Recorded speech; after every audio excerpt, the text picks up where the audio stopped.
The topic for today is iterative and non-iterative P-delta analysis in STAAD.Pro. Okay, so the agenda for today is first we'll learn what exactly is this P-delta effect. Many of you might have heard this P-delta analysis many times, but some of you may not be having clarity on this effect, P-delta effect. So let's learn deeply what exactly is this P-delta effect and how important it is for structural engineers.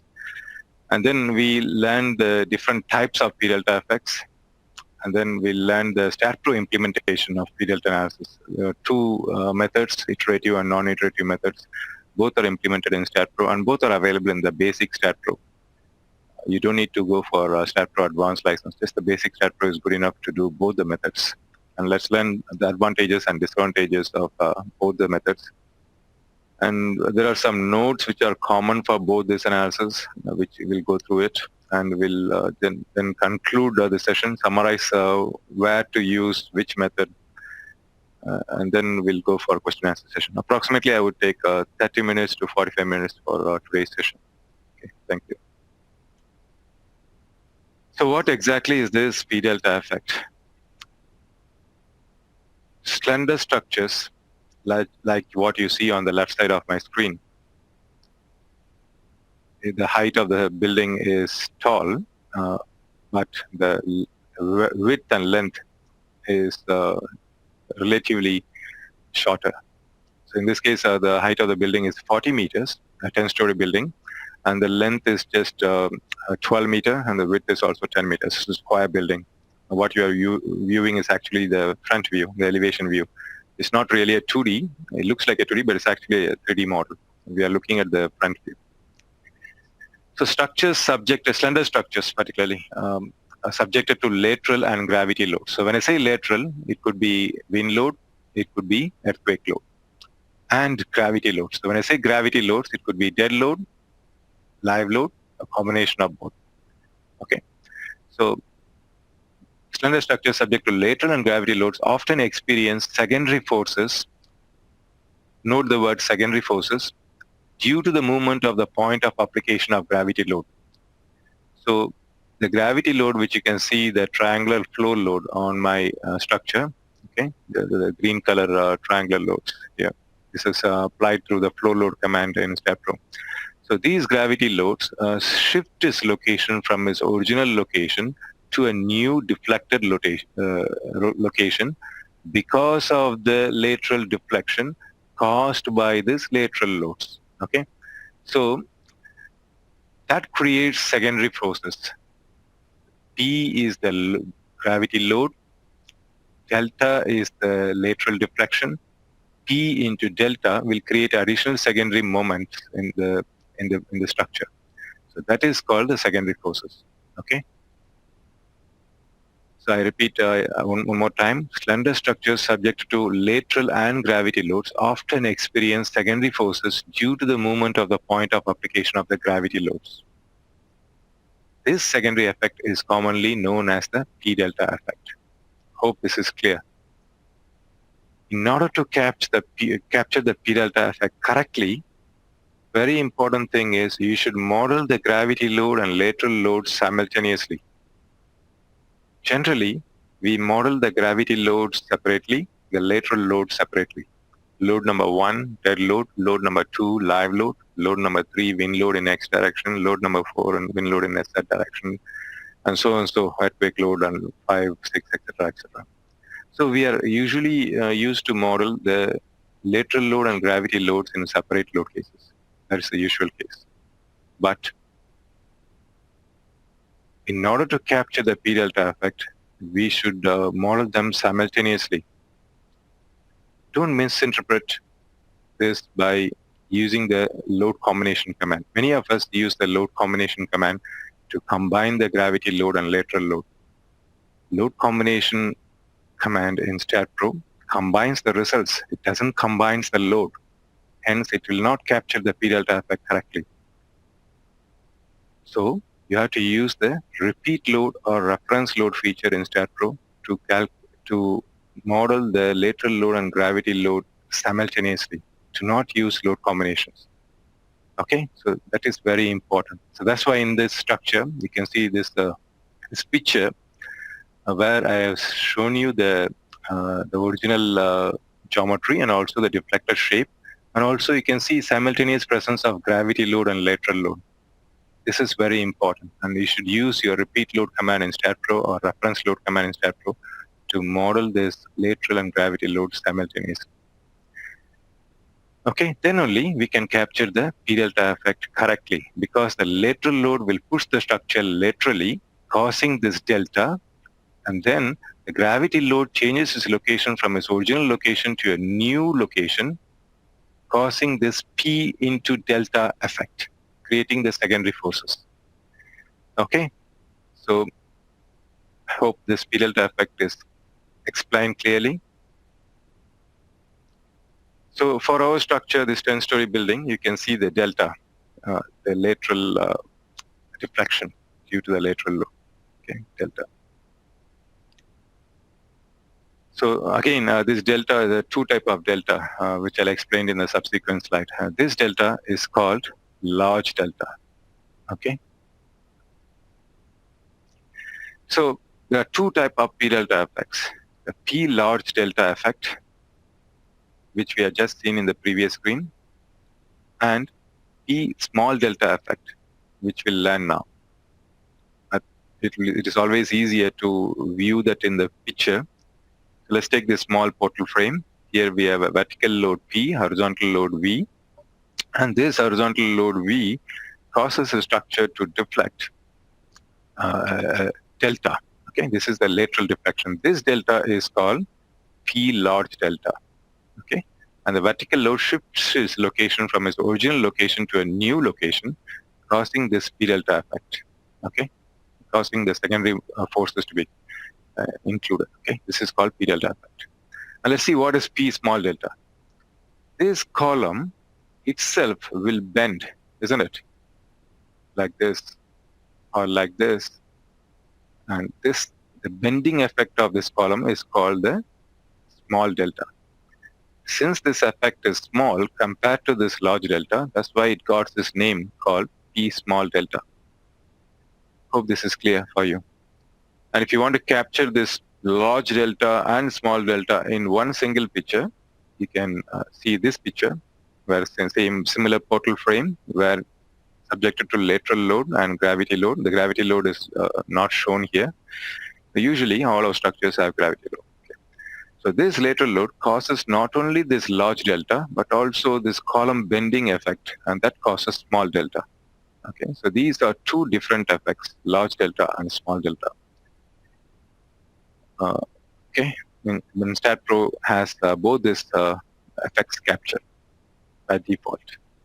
Now let's go to the methods available in STAAD.Pro, the P delta analysis methods. The two methods basically. In fact, there are a few other methods like the direct analysis as recommended by the American Code. But for today's scope, we'll focus on mainly these two methods, okay? Iterative and non-iterative P delta. So when you use the P delta analysis command in STAAD.Pro through the graphical user interface, this dialog box opens up, and there you specify the number of iteration. This is an iterative P delta analysis. And by default, the small delta effect is already ticked in, but if you do not want to include the small delta effect, you can remove this tick mark. The program will then use only the P large delta analysis only. Okay. But it is recommended always to put in this tick mark so that it considers both large delta and small delta. And the non-iterative P delta kg command includes the geometric stiffness kg. So using the same dialog box, you can just tick in this use geometric stiffness option and use this iteration as 1, even though more than 1 can be used, but 1 is good enough for doing this non-iterative P delta kg analysis. You'll get exactly the same results or similar results with the iterative P delta analysis. The iterative P delta analysis is more accurate. It can be used for any type of structures, industrial or commercial, whereas non-iterative P delta kg analysis is more suitable for building type of structures. Okay. So Depending on your project, you may use one method or the other. Later, we'll learn other advantages and disadvantages of these methods. So here I extracted what is exactly going on when you use the P-delta analysis from the STAAD.Pro manual. Okay, you can read this anytime from the STAAD.Pro manual. To put it simple, it is the load matrix that is getting revised for every iteration. The stiffness matrix are calculated only once, and only the load matrix is updated for every iteration. That's how a P-delta analysis differs from a non-linear analysis. In a non-linear analysis in STAAD.Pro, the stiffness matrix is getting updated for every iteration, whereas in a P-delta analysis, the stiffness matrix is calculated only once, and only the load vector is updated for every iteration. So this is what happens in a iterative P-delta analysis. You can go through these steps in this slide or using the STAAD.Pro manual. And to do this analysis more accurately, we need to use several iterations. Generally, 3 to 30 iterations is recommended. I would normally use 30 iterations for almost every structure, except when the structure is very large, having hundred thousands of nodes. Then the time would come into effect. The time taken will be large, so I may reduce it to 20 iterations or even less than that. But if the structure is not too large, 30 iterations is recommended. So this is the most accurate method of doing P-delta analysis, iterative P-delta analysis. Okay, as long as the displacements are small. So when I say small, it's in the order of millimeters. Okay, but when the displacements are really large, like what you encounter in a lifting analysis of a platform, where it will sway for meters, okay, 1 meter, 2 meter, like that. In that case, the P-delta analysis is not recommended. For large deflection analysis, it is recommended to use the non-linear analysis, specifically the geometric non-linear analysis, which we'll cover in our next month special interest group webinar like this.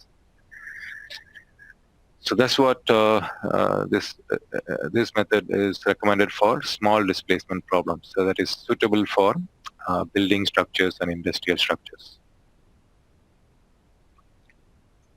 So what exactly happens in P large delta? Okay, here you can see a column subjected to both gravity and lateral load. The column height is h, the vertical load is p, the horizontal load is v, and the reaction R is equal to p. The vertical reaction is p, and the moment, the reaction moment is v times h. And this is what the previous one, this is what we do in a first order analysis, a linear static first order analysis using the perform analysis feature in STAAD.Pro. So most of you, I see it's more than 75% of you are using the perform analysis feature in STAAD.Pro, not the P-delta analysis. So this is what you get as a result. But when you use P-delta analysis with one iteration, you will get this result. Due to this lateral deflection, due to this lateral load, the column will deflect delta 1. And due to this delta 1 deflection, the vertical load, the gravity load, previously when it was here, now shifts from here to here. So this P into delta will create additional secondary moment called P delta 1, which will be added to this original moment VH. Now, if we increase this iteration from 1 iteration to 2 iteration, we will get even more accurate results,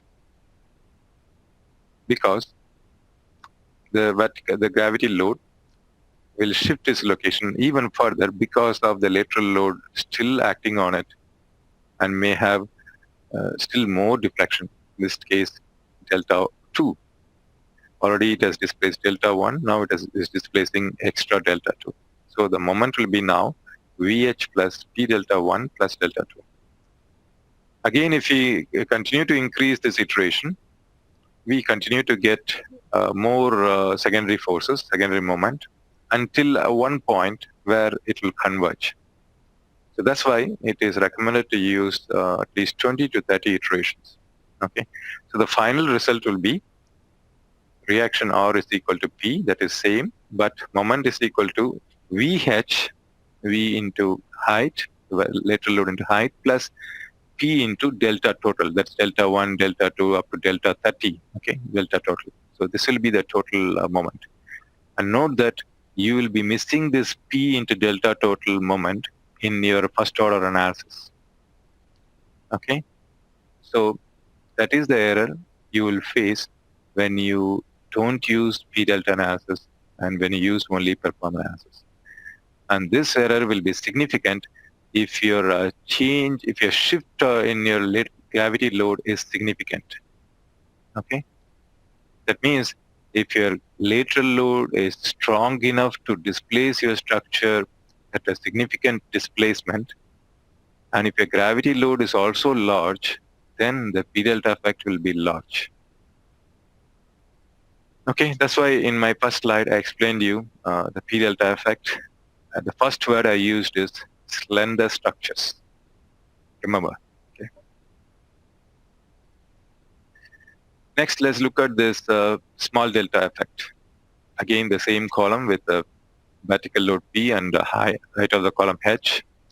Because of this gravity load, the column will bend. Again, with more iteration, it will bend even more. And this column bending effect is called the small delta. Okay. Now let's go to the iterative P delta analysis syntax. This is what we see it in the STAAD.Pro editor. P delta analysis. The N is the number of iteration. Default is 1. If you omit to use the iteration, by default it will use 1 iteration, but it is recommended to use 30 iterations, 20 to 30 iterations for normal structures. For large structures, you may reduce it to 20.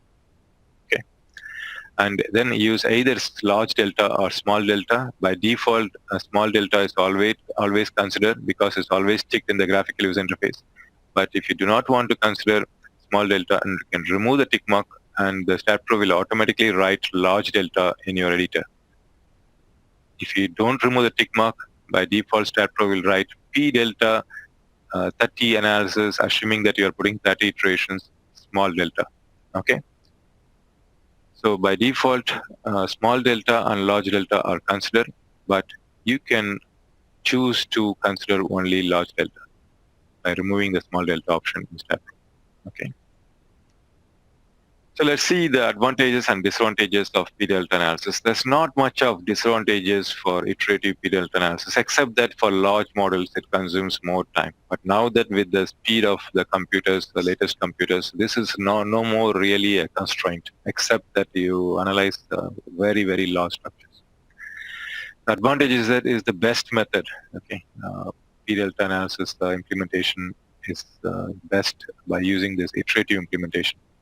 More accurate results. Can use for structures having member tension compression, spring tension compression, etc. Some of you may wonder, the P delta analysis is the iterative analysis, and again member tension compression is also iterative analysis. So iteration inside the iteration, how that is possible. STAAD.Pro can handle it. Okay, you can do that in STAAD.Pro. And this method captures both large delta and P delta effects. And also it can capture buckling effects. Note that in my previous SIG last month, we covered the buckling analysis features, both the basic as well as the iterative as well as the non-iterative eigen buckling analysis. But using the P delta analysis also indirectly, we can capture the non-linear buckling. Okay, but make sure there is some lateral load acting on your structure. Then only you can capture the buckling. Otherwise, if your column is only subjected to gravity load, then it's going to be difficult to capture the buckling in your STAAD.Pro model, which has only gravity load, because buckling usually occurs laterally. So even though your structure doesn't have any significant lateral load, at least apply some small lateral load due to some imperfection in the structure, or some small wind load, or some small eccentricity in your gravity load. That will have some, at least notional load in your lateral direction. Okay. So the iterative period analysis can also capture nonlinear buckling. Now let's see some example. I have only one example, simple example for iterative period analysis, and comparing the results with first order analysis. When I say first order analysis, the usual perform analysis command that we use it in STAAD.Pro, the linear static first order analysis. That way, you by this time may understand that period analysis is actually a second order analysis because it captures the secondary forces. It is called second order analysis. So let's compare the results of both perform analysis and the iterative period analysis for this small building, 40-story building. This is the same building which I captured the reflection diagram in my first slide in the elevation view. This is the isometric view. So here you can see it's 40 meter height, 12 meter length and width. Each floor is 4 meter. This is not a real building. I just created this example for my training purpose. And purposefully, I have increased my dead load a little bit more. I used 4 or 5 kilonewton per meter square for dead load, just to give you an idea for this P delta effect clearly. Okay. And even the live load, I used nearly 4 kilonewton per meter square, slightly more than the usual ones. Okay. So this is a concrete building. The column and beam sizes for example purpose, I use 0.3 meter by 0.4 meter. And here's the loads, the dead load, self weight plus floor load, and live load and wind load. Okay. And notice that I have used only the 3 primary load cases. I haven't combined them yet. And as I explained before, very important thing, you need to combine the lateral and gravity load simultaneously. And here, using the auto load combination feature in STAAD.Pro, depending on the code that you follow, you can choose the code and type in the starting combination number. And very important, you click on this create repeat load cases and generate load cases.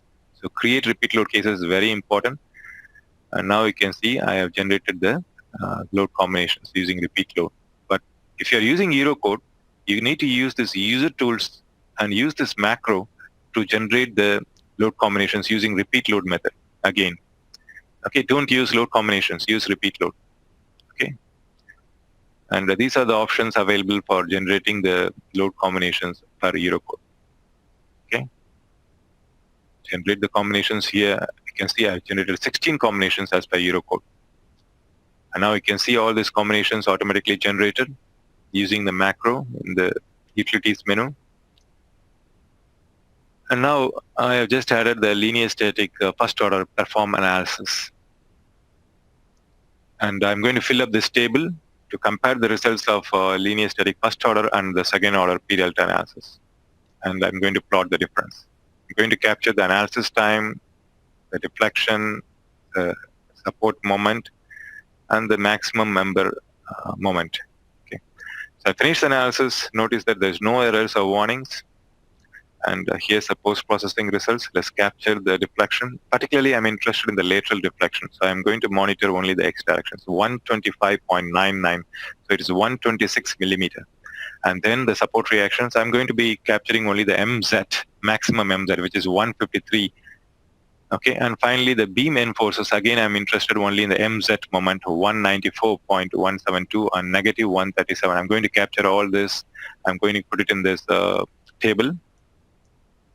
The analysis time is 19 seconds, lateral deflection is 126 mm, support reaction MZ is 153.82, and maximum minimum member MZ is 194 and negative 137. And now we are going to do the same thing for P delta 30 analysis. Using the same model, I'm going to remove the perform analysis command, and I'm going to replace it with the P delta analysis command. And I'm going to use the iterative P delta analysis. I'm going to use 30 iterations, small delta by default. I'm going to use it, add it, close it, P delta 30 analysis, small delta, run the analysis. And I edited this video so that you don't have to wait for 20 seconds. So now you can see the analysis time, it took 20 seconds, and the deflection is now 138.75, increased from 126 mm, more than 12 mm increase. And the support reaction MZ is now increased to 166.94 kilonewton meter. And the beam results summary, maximum MZ 212.6 and minimum is minus 154.063. I'm going to fill up in this table. And you can see the difference on the right side. Okay, the time difference is not much, so let's ignore the analysis time. Let's see the lateral deflection from 126 mm to 138.75 mm, a 10% difference. And support reaction is varying by 8.5%, and the maximum minimum MZ is varying by 9.5 and 12.33%, which is significant, isn't it? So if you're not using the P delta analysis, your results you are going to underestimate by nearly 10% on the forces and support reactions and deflection also.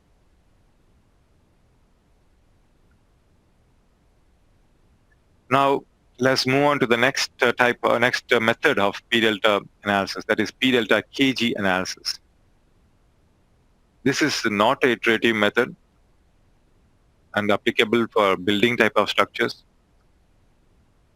There are advantages and disadvantages of this method over the iterative method, which we just saw before. Let's see the details. Okay. So in this method, the primary deflections are calculated by linear static analysis based on the provided external loading. This first step is always the same, both for iterative and non-iterative. Okay. And the primary deflections are used to calculate member forces and plate stresses. These forces and stresses are used to calculate geometric stiffness terms. These terms are the terms of the Kg matrix, which are added to the global stiffness matrix K. Okay.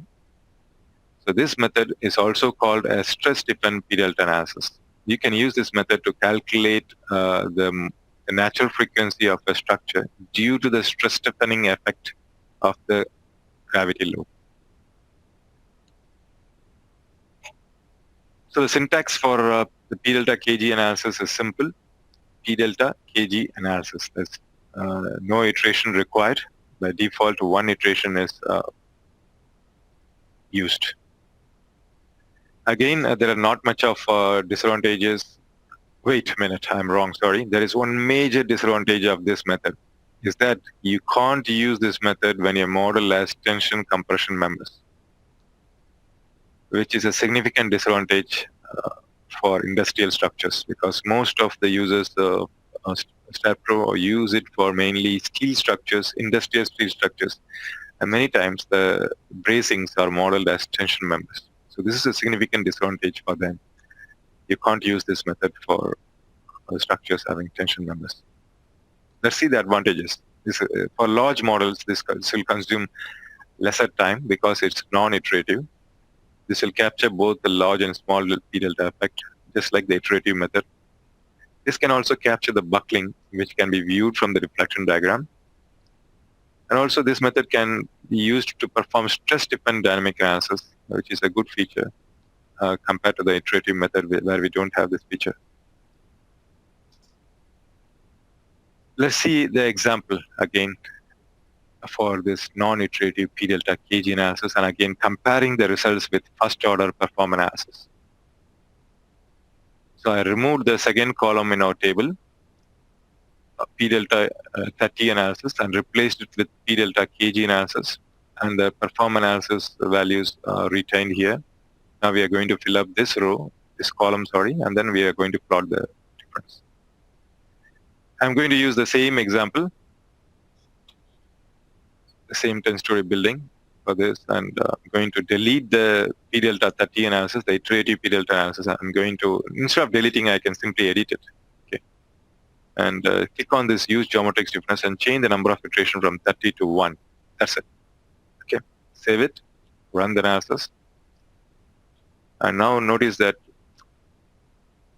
there's not much of iteration going on. Okay, and the time taken is 21 seconds. And let's plot the deflection. 138.75. Seems to be same like the iterative period analysis. And the support reaction, MZ, is 166.939. And the beam results, summary, 212.61 and negative 154. Let's plot this result.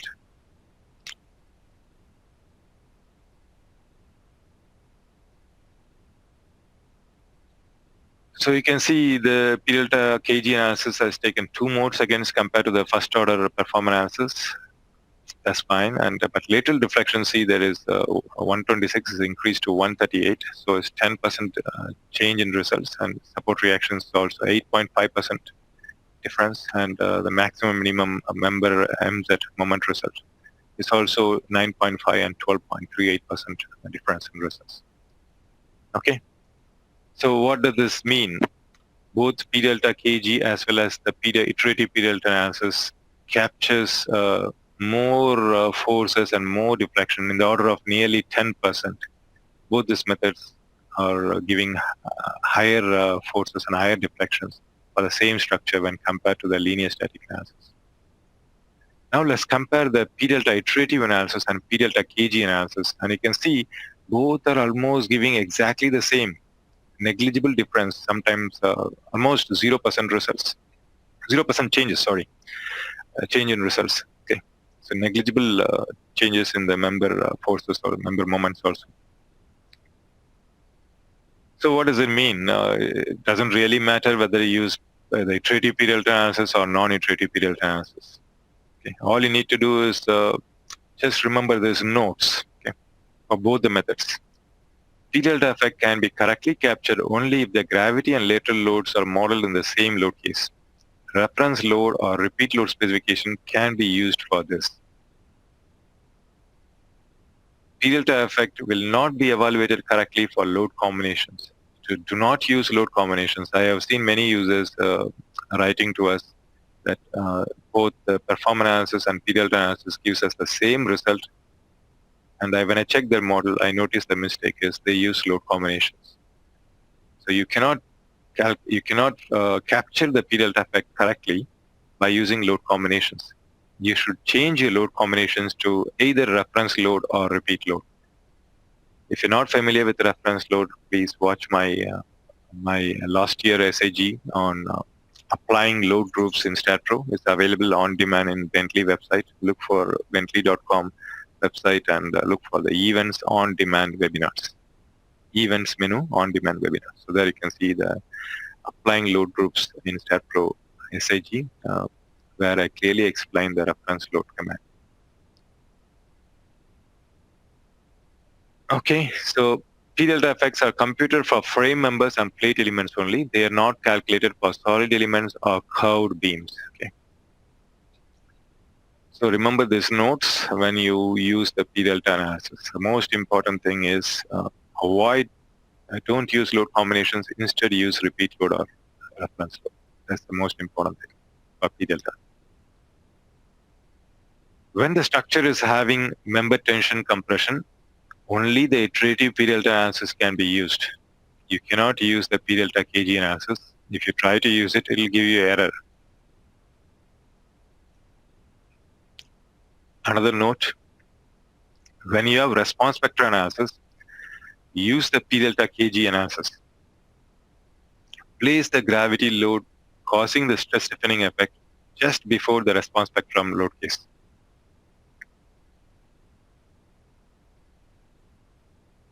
One more note, when you have a project that has member tension, response spectrum, and P delta effect, solve the response spectrum with the dominant mode shape and generate IMR load cases option. The dialogues is shown at the bottom. You can see here, individual modal response. That is a short term, the abbreviation for IMR, sorry. use this dominant option as well as individual model response and generate the load cases for response spectra. That means you are converting a response spectra results into a static load case like this. Okay, so this is required when you have a model that has a tension member, response spectra, and still want to capture P delta effect. Solve the response spectra with the dominant mode shape and generate IMR load case option as shown in this dialog at the bottom with the iterative P delta 30 analysis command. Notice that in the previous slide I explained when you use response spectra, you use P delta kg analysis, but that is only with the building that the only response spectra and P delta analysis are not member tension, because P delta kg analysis cannot be used with member tension. So this is a combination of all these three: member tension, response spectra, and P delta effect. In that case, you have to go back to this P delta 30 analysis, iterative P delta analysis, because P delta kg analysis will give an error when you have member tension command in the model. So utilize this advanced feature in response spectrum analysis by using this dominant mode shape, okay, as well as the generate load case option.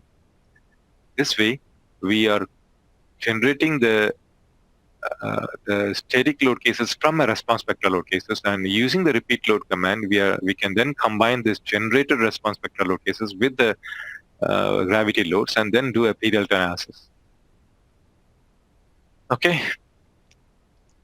So that's what I explained here. Then combine the gravity loads and the generated IMR response spectral loads using the repeat load command. This way we can capture the P delta effect for both static and response spectral load cases. Okay. So conclusion or summary. Almost all the structures are subjected to gravity and lateral loads. When the structure is slender and when the gravity load and lateral deflection is more. Notice gravity load and lateral deflection is more. P delta effect will be significant in the order of 5 to 10% changes in results. Okay, so hence P delta analysis is recommended by many international design codes, including the Euro code, due to the accuracy of the analysis results. Both the iterative P delta and non-iterative P delta kg analysis are implemented in STAAD.Pro. Both the methods can capture both large delta and small delta, so it's accurate. Both the methods can capture buckling, nonlinear buckling, by showing large lateral deflection in the structure.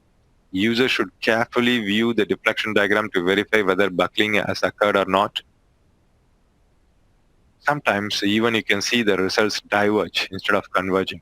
Then you can know that the buckling is occurring. And then you need to strengthen the structure. Since both the methods have their own advantages and disadvantages, the user has to choose the method correctly based on his project.